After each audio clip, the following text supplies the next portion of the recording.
I just took my first medical school exam. But it's time for me to take the stethoscope off. Yeah, it was expensive.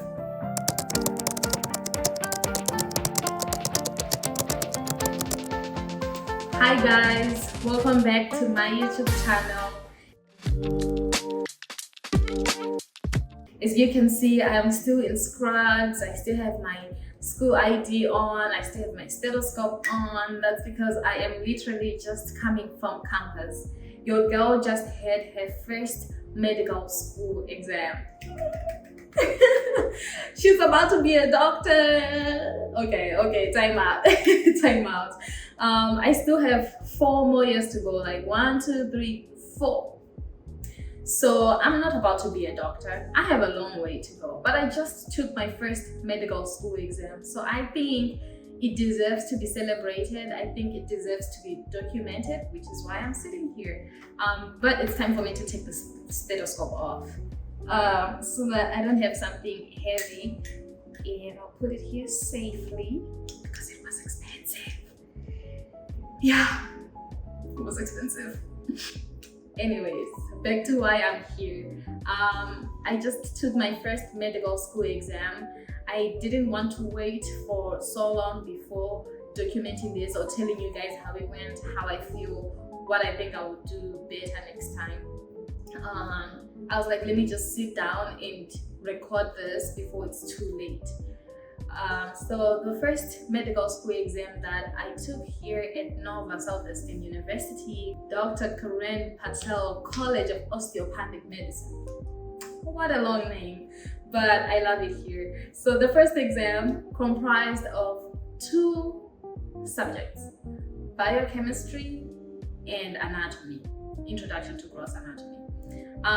So the introduction to gross anatomy is not really introduction at this point because they expect us to have been introduced to that way back in undergraduate. So it's basically just gross anatomy. So we took the exam today. It had 102 questions. The 102 questions were mixed. They were mixed between 3 things: anatomy lecture materials, anatomy lab materials, and biochemistry lecture materials. So I was answering like question 1 and I realized, oh, it was biochem, and then question 2 would be anatomy. So I literally had to tell my brain that, hey, we are not just thinking anatomy right now, we're thinking both anatomy and biochemistry, because it just went back and forth. But the first medical school exam that I just took could have gone worse, to be honest. I think it went pretty good for the first time. I was nervous, everyone was, to be honest, but I think it went better than what I anticipated in my head. I was just so scared, I didn't know what to expect. But then from taking the exam, I now know what not to do next time and what to continue doing. So let me explain how I prepared for this exam. We had 29 lectures in total. Each lecture is about 2 hours long. Sometimes it's 50 minutes long, which is like 1 hour. I just say 1 hour. By 2 hours long, I honestly mean 1 hour and 40 minutes long. But I just say 2 hours because that's like 2 hours of my time. Every time I'm watching a lecture, sometimes I pause, sometimes I rewatch. So yes, it had 29 lectures, 15 lectures from biochemistry and 14 lectures from anatomy. So we only had 3 weeks to go through these 29 lectures, and we had 3 weeks to study and prepare for a very comprehensive exam. So how I prepared was I went to every lecture in person. Most people watch their lectures at home because you really don't have to attend lectures in person. It's up to you if you want to attend, but you really don't have to. The lectures are recorded, they are posted online, so you can go and rewatch the lecture, or you can just watch the lecture in the comfort of your house at any time. But I tend to not work best under pressure. If I am behind any lectures, I just don't function. So I attend my lectures live. So I went to almost all the lectures. I want to say 26 out of 29 lectures in person, and I was just paying attention and passively learning while I was in class. And then after class, I would look at the lecture slides again if I have time, because usually we have classes from 8 a.m. to 5 p.m. So you basically don't have time. But I will usually look at the slides and the PowerPoint presentations from lecture just to, again, passively learn and to prepare myself to start actively learning. From there, I would attend study tables. Now, study tables, I don't know if every medical school has this, but study tables are sessions that are hosted by upperclassmen students, and they teach you the stuff you're learning in class. So they try to explain it to you from a student perspective, because in class you're hearing it from the lecturer. But in study tables, they explain it from the student perspective. They summarize the lectures for you and they give you the PowerPoint slides. They give you practice questions as well so that you start getting used to answering questions during an exam. So I would go to study tables, and then after study tables, I would take notes again. Now, everyone has been encouraging me to use Anki. I have never used Anki. I didn't use Anki in undergrad, but I think it's good because everyone recommends it. Now, I'm not going to do it because people recommend it. I'm first going to do it and see if it works for me, because hey, it doesn't work for some people, and that's fine. So I didn't use Anki this past 3 weeks until like later at the end of the 4th week. That's when I started using Anki and seeing if it actually works for me. So I think Anki doesn't work last minute. It works if you do it on a daily basis, because it literally just gives you questions repetitively. So if you get a question right, you're good. If you get it wrong, it will give you the question again some other time, maybe 16 minutes later or a day later. So I only started using Anki a few days back. And then the other thing that I did was to do practice questions. We got practice questions from so many upperclassmen, so I was using those practice questions to prepare. So in a nutshell, that's how I prepared for my exam. Now, how did the exam go?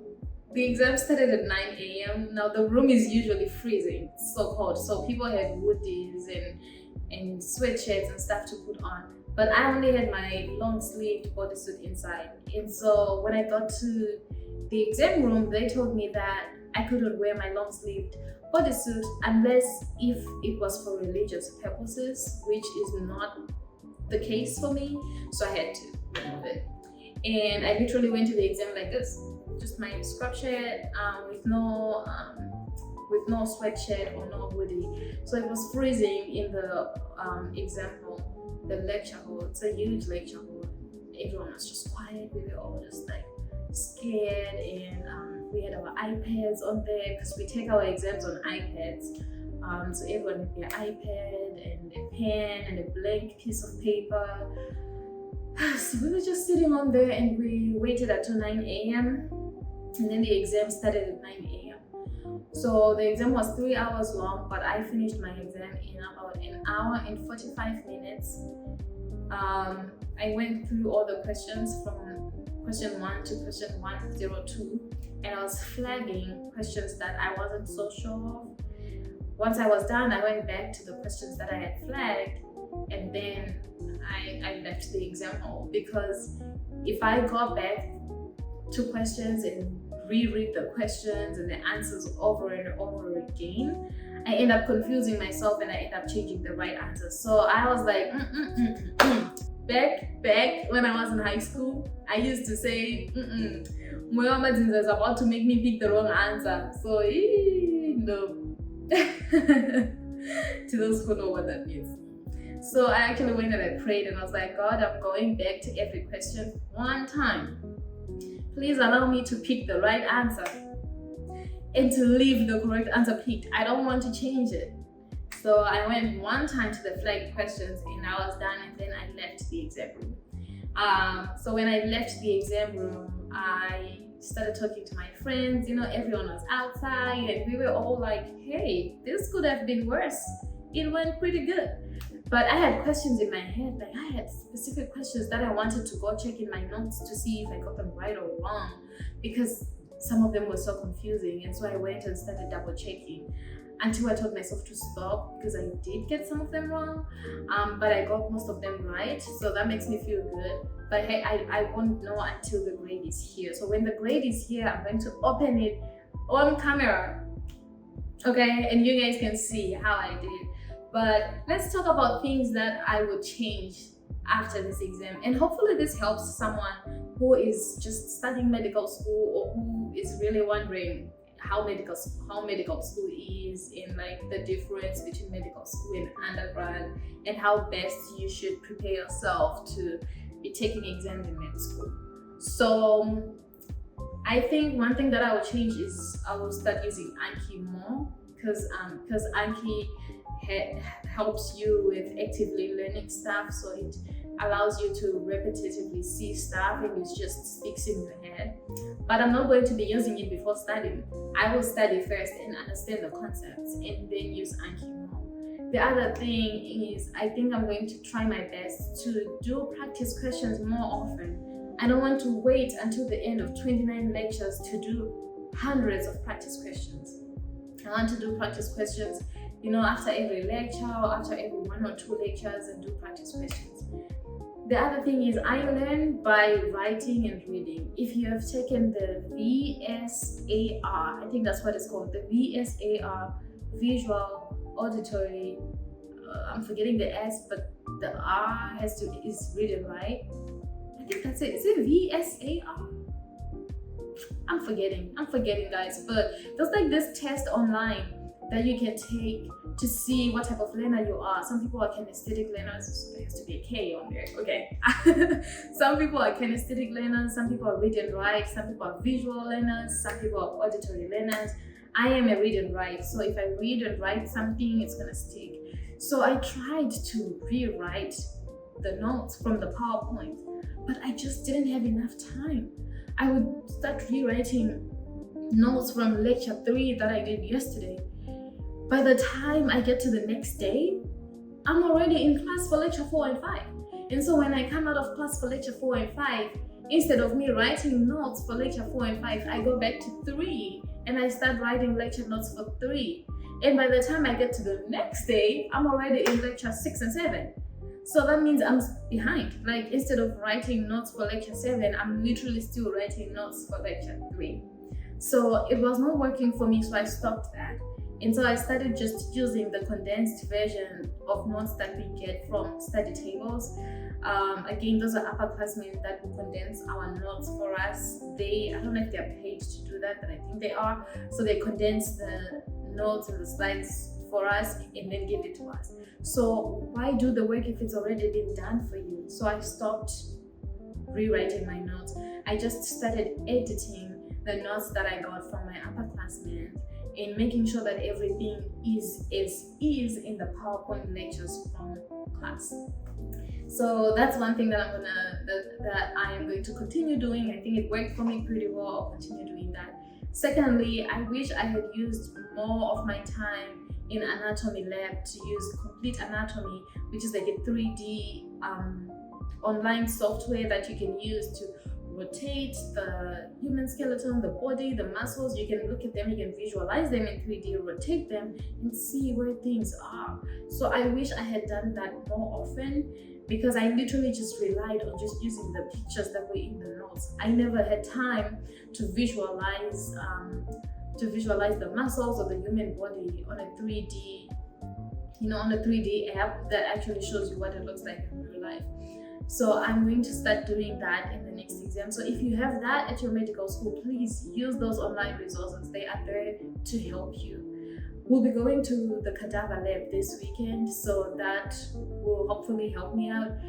We have already done the upper extremity and the skeletal system, so that's done. So next, I think, is the lower extremity. So when I go to the cadaver lab, I'm literally just I'm focusing on the whole body, but I'm going to focus more on the lower extremity. So that in an exam, if they ask me about the muscle right here, the obliquus capitis inferior, and they ask me, what does it do? I'm gonna remember that it's right here. And so I can move my head side to side and feel the muscle. And so I would know that, okay, that's what it does. Rather than not knowing where it's at, where it attaches, what it looks like, that just makes it difficult to narrow it down. But anyways, to wrap things up, the one last thing that I'm going to do is to study with more people. I just studied a lot for this first exam, but for the next exam, I want to try to study with more people. It forces you to study more, it challenges you, it makes you be open-minded and try to see how other people are learning stuff, because this one person may have a better way of explaining stuff than you. So I'm going to try to study with people. I also learn best by talking, so I feel like if I study with people and we discuss and we talk about these things, it will stay in my brain. So that's how my exam went. Those are the things that I am going to change and things that I'm going to continue doing. Hopefully when I come back again to tell you guys how my second exam went, hopefully I should have better feedback than today, right? It always gets better from here, doesn't it? It has to, because it can't get worse. I will not survive. But yeah, this is it from me, guys. First exam done. Let me know if you have any questions in the comment section. But yeah, love you so much. Thank you for your support. Future Dr. Tafatwa is done for the day. Bye.